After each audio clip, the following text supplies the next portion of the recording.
The Xbox showcase was finally announced. You know, a lot of people were giving Xbox a hard time. We've talked about it here. You know me, big Xbox fanboy, of course. You make fun of me all the time for it. But it looks like January 25th, they're going to have a showcase.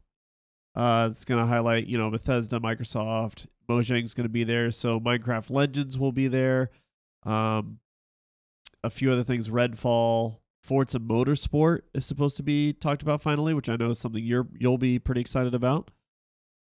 Yeah, we haven't with how good / bad Gran Turismo was. I'm actually looking to see if we can have a good racing game, because my simulator is all Xbox. So I've been playing Assetto Corsa mostly on it, and the F1 game is not really a simulator game. It's more of an arcade game. So I'd be interested to see like that kind of arcadey but more of a simulator game come back out on Microsoft, because they removed the last Forza Motorsport. Like if you have it, you can download it, but you can no longer purchase it anymore. Yeah.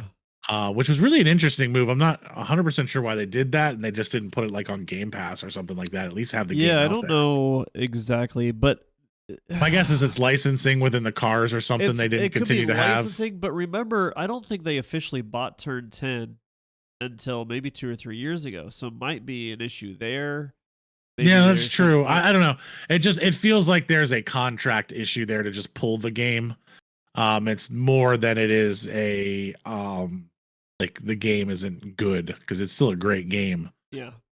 So there's something there with licensing or contracting that they couldn't sell it anymore. I do want to point out here, before anyone is sitting there saying, "Oh, what about Starfield? What about Starfield?" Instead of going in and saying, "Oh, what are they going to do in there? They're not going to showcase Starfield." Todd Howard's already come out from Bethesda. He's already said Starfield will have its own showcase. But you gotta assume, I mean, you would hope, at least at the end of this showcase, they would at least announce the date of the Starfield showcase and maybe a final release date. The game's got to be close. They did announce the other day that it's still coming out in the first half of 2023. You got to imagine that they don't want to put it right next to Redfall, which is going to be Arcane's next game. I don't know if you know much about this game, Ender. It's something we could end up be playing together.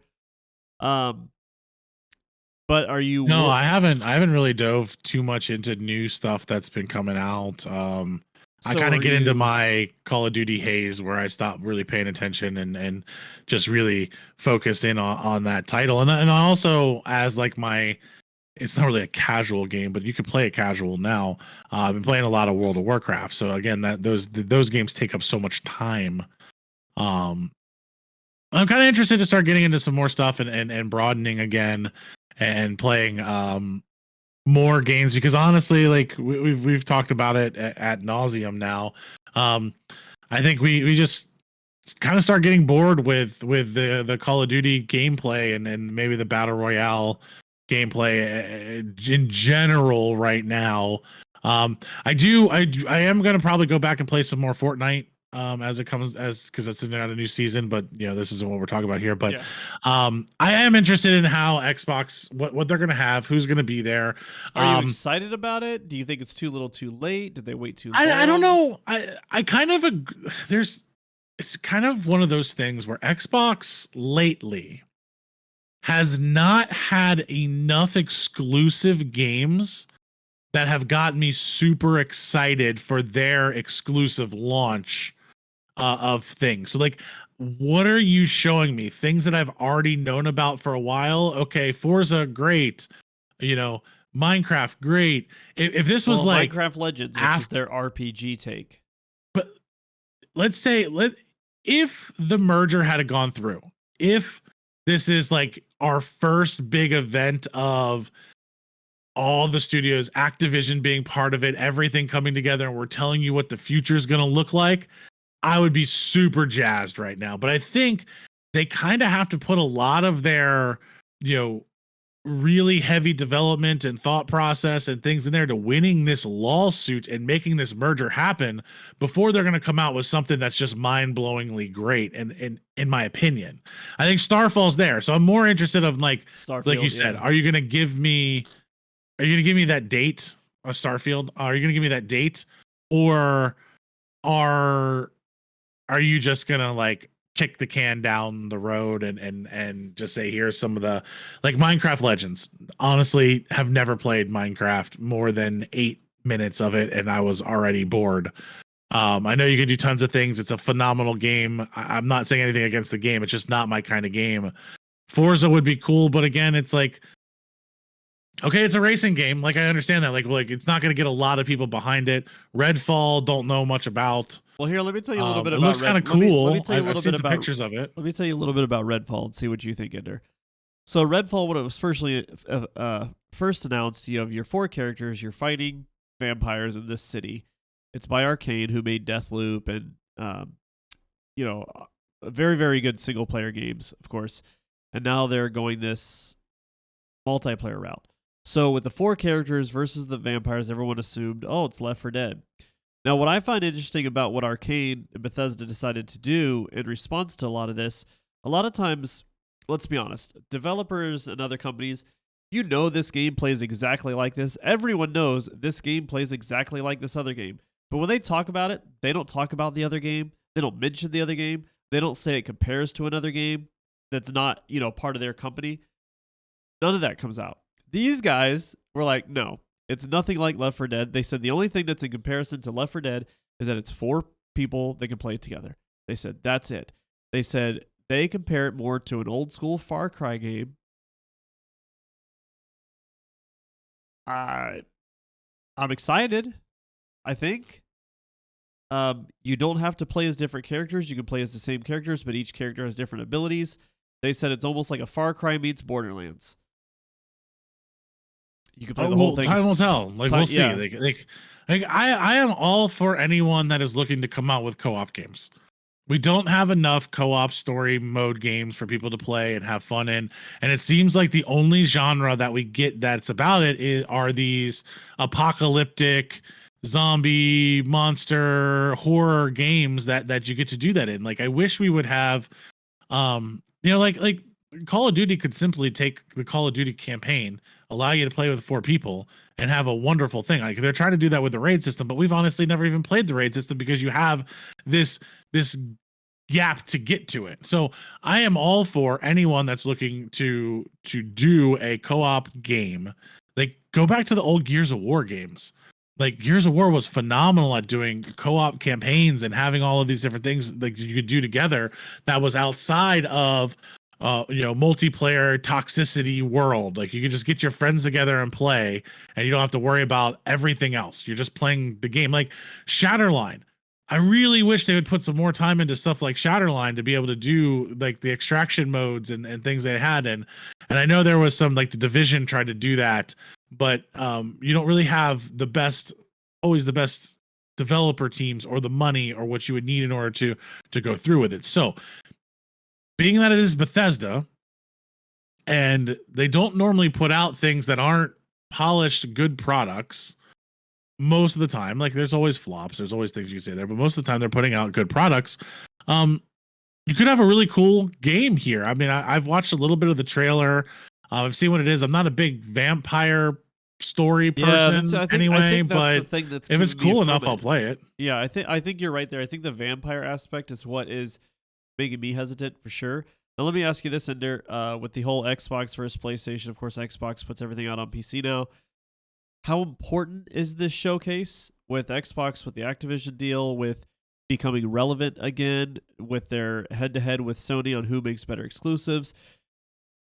It's not relevant because we're not in the world of exclusives. We're in the world of, can I play the game? And if I play the game, do I like the game? And can I get a mass group of people playing it? It has nothing to do with, this isn't I'm launching my new console. This is I'm launching my new software. Software is meant to be played everywhere. Yeah. Like, you can put software everywhere, import it everywhere. It should be everywhere for everyone to play, because I want to grow a community around a game. I don't want to grow a community around a singular thing anymore. It's like, it would be like saying you can only use Facebook on a certain controller or a certain phone. Yeah. Like, you can only use Facebook if you have a Facebook phone.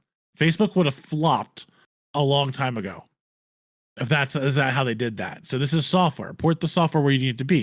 If you want it to be exclusive, you have those deals. That's fine. But what does exclusivity mean to Xbox now? You're going to go on Game Pass and I can play it on whatever I want to play it on. Like, what is exclusivity anymore when it comes to online gaming and the cloud gaming that Microsoft is looking to go towards? Yeah. So what we define exclusive is going to be different here. It's not going to be, it may not be exclusive to a platform. It might be exclusive to a cloud provider. Yeah. Where we have that. So it's going to be the downloader wars all over again. You know, my cloud provider war are where I'm going to get this from. Okay. So we'll see. So is it important or is it not important? You still didn't answer. I don't think it makes a difference. Okay. Like I don't think the showing that they have here is going to make a difference on any of the things that they're doing moving forward. All right. Couple last questions I have for you because everyone else is kind of giving their take on this. Will they raise the price of Game Pass? Who knows? Depends on what the cost of running Game Pass, the amount of the more people that get Game Pass, $5, would you keep it? Yeah. The more people that use Game Pass, the more cloud gaming infrastructure that you need to build on top of it in the background to make it run, the larger the price is going to be. HBO Max just raised their price $2 for everybody because more people are using it. Okay. The more you use it, the more infrastructure costs you have, the more you have to make up for that infrastructure cost. You don't necessarily have to. A lot of people think, oh, they're raising prices because they want to make more money. Well, no, they're raising prices because they have to continue to produce a product that you're going to want, and it's operational cost. It may not be profit that they're raising it for. So we have to also get out of the mindset of is this a greedy profit raise, or is this 100% that I need to be able to run my infrastructure and I need to be able to handle my infrastructure costs? It's not like Twitch saying, hey, we're going to take 50% of everything because we just want to. And we already know that our operational costs are X and we're covering those. That's different. That's, I want to make a profit. And they come out and said it's profit oriented, not infrastructure oriented. So I don't know, but you could raise it to $5 and I'm not going to care. Now I'm in a different situation than some other people across the country. $5 may make a huge difference to some people and they can't afford that. So I don't think corporations, especially with Microsoft and who Microsoft wants to be in the image they're trying to put out, are going to take that lightly on whether or not they raise their price. Okay. It's going to be a calculated decision, because the last thing you want to do is raise your price and lose your player base and something that you're trying to push in the future of your company.